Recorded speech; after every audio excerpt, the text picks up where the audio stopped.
50 টাকার নোটে কটা ভাষা আছে বলতে পারবেন? যদি বলতে পারেন 50 টাকার সঙ্গে এই গিফটটা আপনার জন্য। হ্যাঁ? যদি বলতে পারেন 50 টাকার নোটে মোট কয়টি ভাষা না রয়েছে, বলতে পারলে তাহলে কিছু না, আমি পরের জনের কাছে করবো।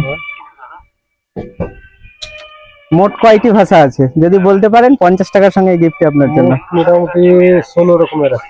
সেটা আপনাকে এক্সাক্ট বলতে হবে, আপনাকে জিজ্ঞাসা করবো জাস্ট একটু, উনি যদি না পারে। 16 রকমের। আচ্ছা না, 16টা হবে না, আপনি পারবেন?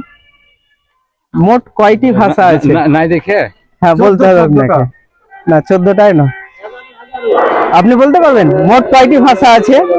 যদি বলতে পারেন 50 টাকার সঙ্গে গিফট আপনার জন্য। 6টা ভাষা আছে। 6টা নয়, 6-এর বেশি যদিও অনেক, তো যাই হোক। না 13টা হবে না। 50 টাকার নোটে মোট কয়টি ভাষা আছে বলতে পারলে 50 টাকার সঙ্গে গিফটই আপনার জন্য। মোট কয়টি ভাষা আছে? প্রতিটা নোটে যা থাকে তাই অবশ্যই, কিন্তু মোট কয়টি ভাষা আছে বলতে হবে আপনাকে, বলতে পারলে। না আর ঠিক। বলো 14টা। 14টাও নয়, ঠিক আছে।